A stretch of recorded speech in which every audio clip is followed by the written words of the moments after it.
Hello, it's Mr. Speed, and this is the Mr. Speed channel.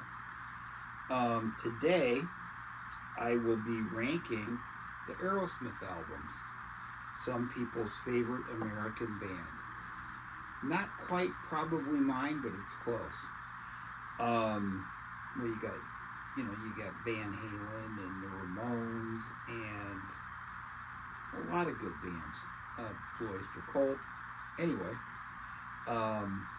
before I get this started, I want to thank my friends, some of my friends, for giving me some advice as far as how to improve my channel.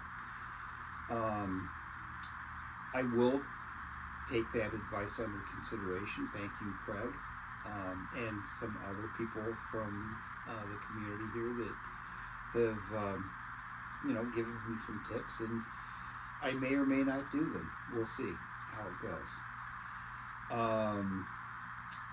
So, getting to the first album, which is, I rank these from the bottom of the barrel to the top, and I will say that I did a Led Zeppelin ranking a week ago, and I said every album is good. Well, every Aerosmith album isn't good, in my opinion. There are some that aren't very good, and I will start from the bottom, and we'll go into what I think. So also, the first 5 bottom ranked albums I have listened to in the past 10 days. Because I don't listen to them that often. And so I thought, well, you know what, maybe I should give them another chance or see how I feel about them. So I decided to go back and listen to these 5, it was 5 albums. And because I knew the other 10, there's 15 Aerosmith albums, studio albums. One is a covers album. But I thought I should go back and re-listen to them, revisit them, because I wasn't sure on some. I kind of knew, but I wasn't sure, and now I know. So, the first one, Aerosmith, Done with Mirrors. Okay, so this record is the first album. Brad Whitford and Joe Perry left the band, and then Aerosmith recorded an album without them. But Joe Perry, creative differences, isn't that always the reason, formed the Joe Perry Project, who I actually saw at the Rockford Metro Center when I was in high school. And I think they had like 5 or 6 bands back then at these summer concerts. And I think, but I'm not 100% sure that they were way down, like probably 4th of the bands, or maybe the last band. I think it was Ted Nugent and Nazareth, no, actually I don't think it was that. I think it was actually the Highway to Hell tour, AC/DC, with Cheap Trick, and them were way down at the bottom. They played probably first, and I don't remember seeing the concert. It was a long time ago. I was in high school. Anyway, so the first song on this is called Let the Music Do the Talking, which is a cover or remake of a Joe Perry Project song, which is also the name of this Joe Perry Project album, Let the Music Do the Talking, which I own, and I have one other of his. I think he had 3 solo albums, Let the Music Do the Talking. Even that song is not great. What I will say about this album is I think that Steven Tyler, his vocals are very good, and I think the production on the album is good. The problem with this album is I don't think the songs are very good. I don't think the writing is all that great. So after Let the Music Do the Talking is My Fist to Your Face, Shame on You, The Reason, A Dog, Shella, I don't think it's Sheila, my wife's name is Sheila, Gypsy Boots, She's on Fire, The Hop, and Darkness. That's the bottom for me. I never liked it.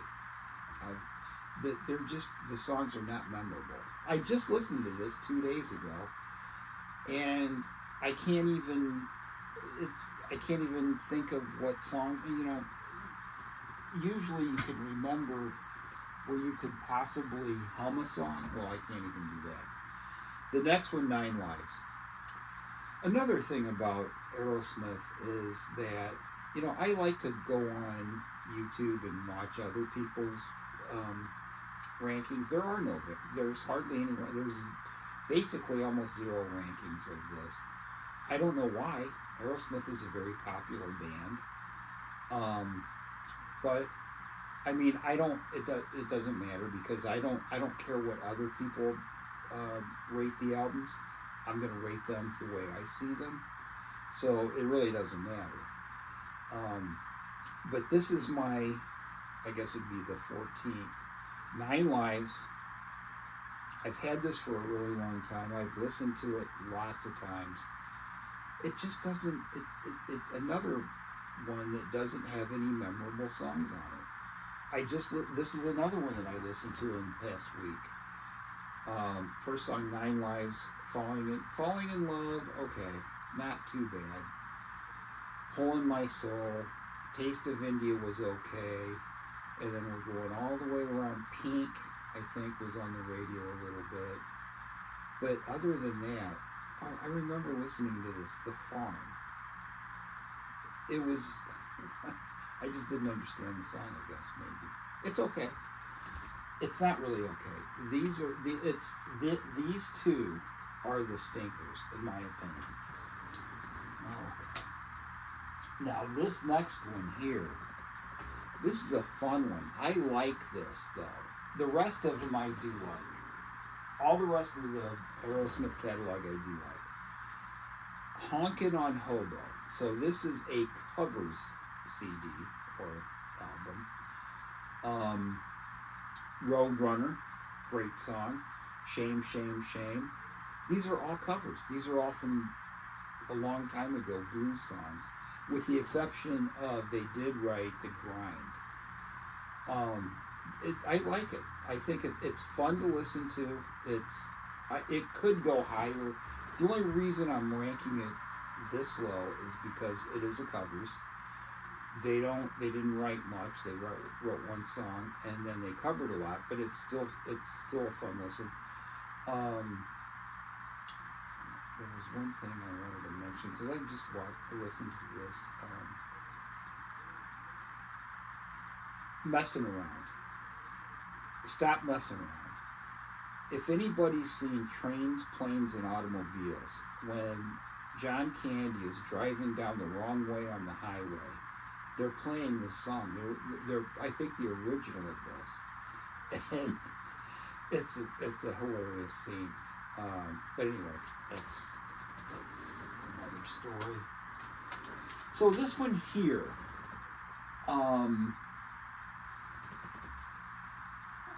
I do have a box set of this. My dad gave it to me for Christmas a while back.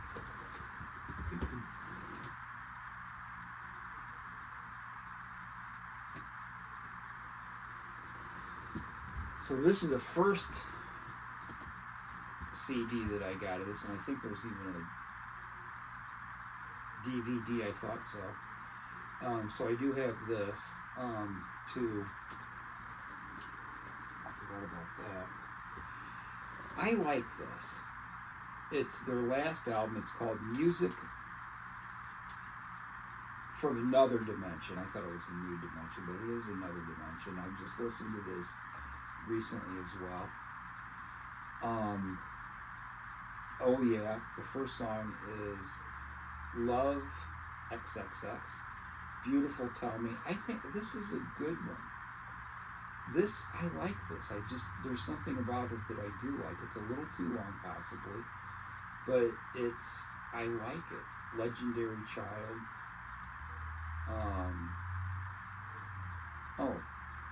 Another Last Goodbye on the end.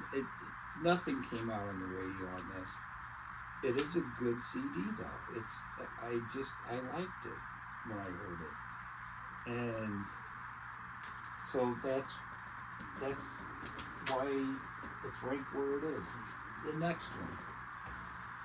Oh, everyone hates this. I don't know why. Just Push Play. It's not bad. I mean, Jaded, that was a huge hit. I saw that video, I remember, on MTV back in the day. When was this thing made? 2001. Okay. There was a video for that. It was kind of cool, too.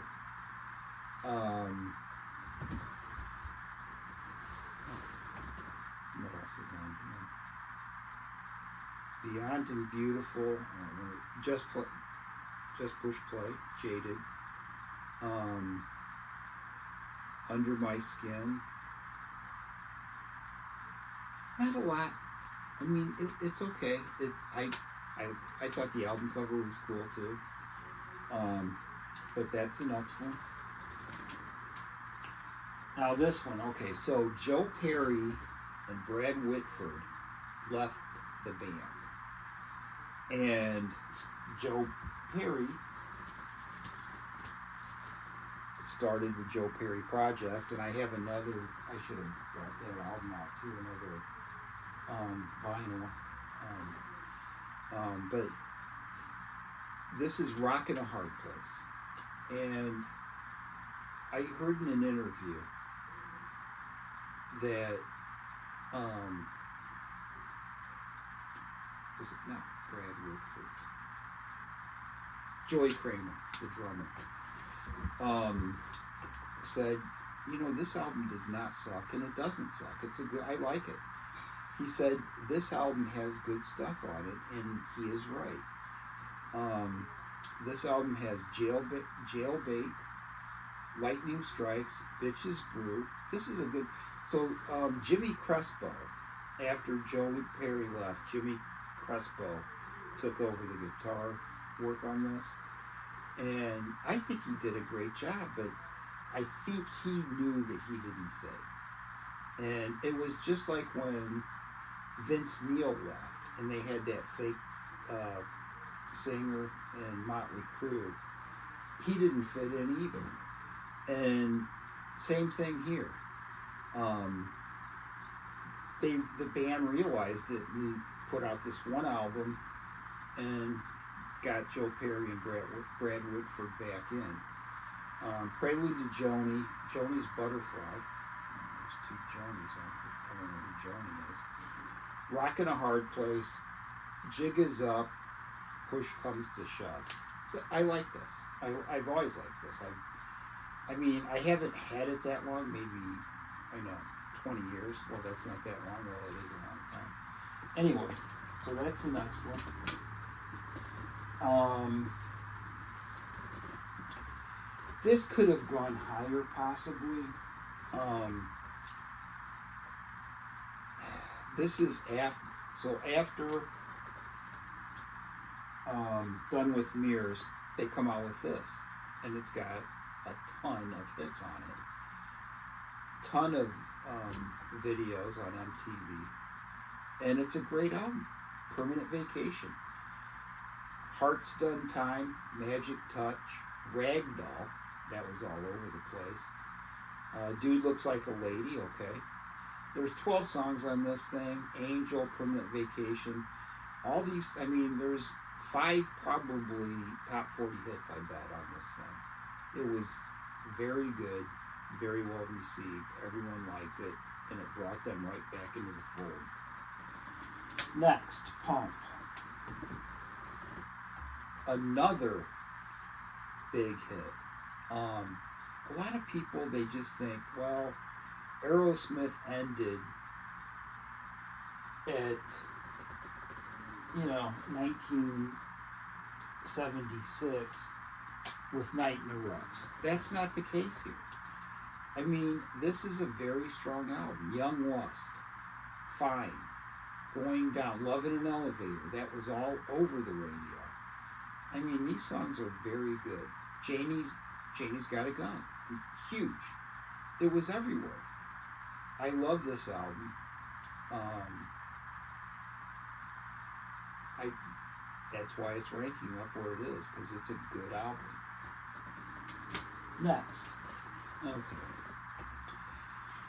This may rank higher from a lot of people. It's fine. That's okay.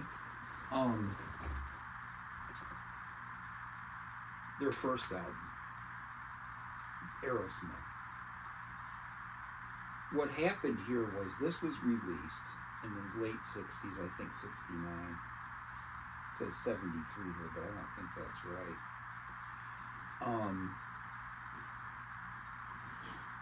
This came out, and it had one song, Dream On, that nobody heard of, nobody listened to, nobody cared about. And then all of a sudden, they got big later, and then this album started selling. But this has got a lot of good songs on it. Make It, Somebody, Dream On, One Way Street, Mama Kin, Write Me, Move It Out, and Walking the Dog, which, Walking the Dog, that's not a cover of the Rolling Stones, because I don't even think the Rolling Stones did it. I think it was pre-Rolling Stones. But this is a really good album. This is one of the first albums I got. I've only had on vinyl the first 4 albums, or 5. And this is one of them, and I listened to this a lot back when I was in high school. Okay. I remember I thought this sucked when it came out, and it does not suck.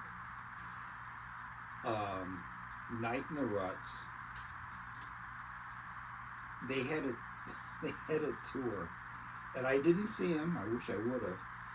And I remember the concert T-shirts, because I knew some guys in high school that went to it, and it was called the Right in the Nuts Tour. But anyway, this is a good. I like this. No Surprise, Chiquita, Remember Walking in the Sand, Cheesecake. I'm going to name every one of these because they're all good. 3 Mile Smile, Reefer Head Woman, Bone to Bone, Coney Island, Coney Island Whitefish Boy, Think About It, and Mia. This is a really, really good album. I had a buddy of mine bought this when it first came out, and I thought, it's not that great. Well, over time you learn to appreciate it. Next, and this is a little bit, I know I'm all over the place on these, because this is another later album, Get a Grip. And I think, when did this come out? Because I think it was in the 90s. I know it was. Doesn't say here. But I like this one a lot. I listened to this a lot. A lot of these songs they were on the radio a lot. Eat the Rich, Get a Grip. Eat the Rich I think there was another video on that. Get a Grip, Fever, Living on the Edge, Flesh, Walk On Down, Shut Up and Dance, Crying, Gotta Love It, Crazy, Line Up, Amazing, and Boogeyman. It's probably a little too long, maybe. Back in that's what they did in the 90s. They just made videos or CDs that were too long, and I think maybe it's not a problem, because I think that it's a good album, and it's ranked pretty high here. However, it could be too long, but still a very strong album. Their third album, I take that back. This is their second album. Get Your Wings. I listened to this so much back in the day. This is really good. I have this on vinyl. Same Old Song and Dance, Lord of the Thighs, Spaced, Woman of the World, SOS, Too Bad, Train Kept a Rolling. Great rendition of that. Led Zeppelin did that, I think, in a movie, and they also, I think, did a single. It's not on their album, but any of their albums. But Seasons of Wither, Pandora's Box, great record. This is very good, very good. I mean, we used to talk about this in high school about how good it was. It is good. So this next one, I remember in junior algebra class talking to these guys, and when this dropped, I thought, this thing is a rocker. It's great. I love it. And they all thought it sucked. How do you say that Draw the Line is not a good record? It is a good record. I love it. I had it back then. I think I bought it like the week it came out. Cool album cover, I think. Draw the Line, I Want to Know Why, Critical Mass, Get It Up, Bright Like Fright, Kings and Queens. That was the first one that I was drawn to. The Hand That Feeds, Sight for Sore Eyes, and Milk Cow Blues. Now, my understanding on the Milk Cow Blues is that is a covers. And I saw an interview with Ted Nugent that said that he played at the Texas Jam with these guys separately, but he got up on stage and played lead guitar in Milk Cow Blues during that concert. Which, is it true or not? I believe it is, because I don't think Ted Nugent's a liar. Anyway, so that was that. These next two could have gone either way. Okay, so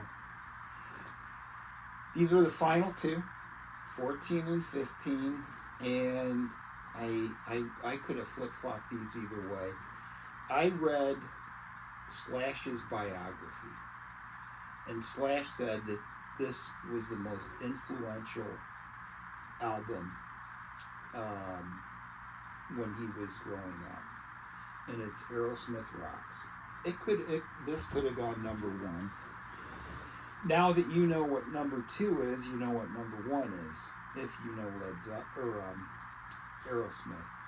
Anyway, so Back in the Saddle. Man, that is a great song. Last Child. Every one of these is great. Last Child, Rats in the Cellar, Combination, Sick as a Dog, Nobody's Fault, Get the Lead Out, Lickin' a Promise, and Home Tonight. Every song is fantastic. It is.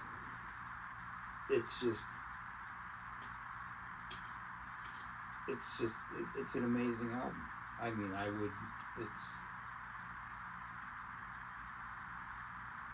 haven't listened to it in a while. Like I say, the first five I listened to in the past 10 days. This one here I probably haven't heard in a year. I gotta listen to it. It's just so good. I mean, I remember playing this on vinyl all the time. However, number 15, it's got to be Toys in the Attic. This is the first album I bought by them. New. I bought it. I went down to the record store and I bought it. It's probably $5. I was probably 14, 15 years old. Toys in the Attic, Uncle Salty, Adam's Apple, Walk This Way, big 10-inch record, Sweet Emotion. If anybody has seen Dazed and Confused, the very beginning scene has got that, I don't know what it is, a GTO or something, going around in the parking lot of the school. And they're playing Sweet Emotion. Classic stuff. No more, no more. Round and round. You see me crying. This deserves, I think, to be number one over Rocks, I guess. It's so good. So good. Anyway. So that's that. I did see Aerosmith at the United Center with my buddy Tom. Probably, I'm going to say 12 years ago, I bet. It's been now. They're no longer touring. I doubt if they'll ever have another album out. Maybe they will. But anyway, that's my ranking.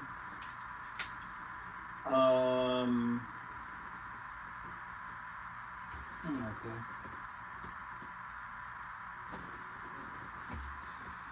I read this book back in our old house, so it's been 20 years, I think, since I it's great. It's a great book. Walk This Way. It's the autobiography of Aerosmith. I just really like it. I think it's a fun read. I think if you're an Aerosmith fan, I think you probably would like it. As far as movies go, I don't really have any movies of them. However, I do have The Decline of the Western Civilization Part 2, The Metal Years. They are featured in this, as well as Ozzy Osbourne, Gene Simmons, Aerosmith, Joe Perry, Steven Tyler, among the heavy metal artists interviewed. So they're in this. They have Lizzie Borden. There's a lot of stuff on this. I think it's kind of cool. This is out of print, so this is a bootleg actually, but it's fun to watch. Finally, this is. I know people think they're sloppy live and they're not good live and all that stuff. I disagree. I saw them live. I thought they were fine. Maybe it was back in the day that they got this reputation. This is in my top 10, and I will do a top 10 favorite live albums at some point. But yeah, this is one of my favorites. Back in the Saddle, Sweet Emotion. You know what they have on this? They have a cover of the Come Together. Cool. They were in a movie. What was that thing with Peter Frampton? I can't think of it. But this is I like this album. It's a good live album. And anyway, that's the end of my review. So I hope you enjoyed it. And that is the end. Thank you.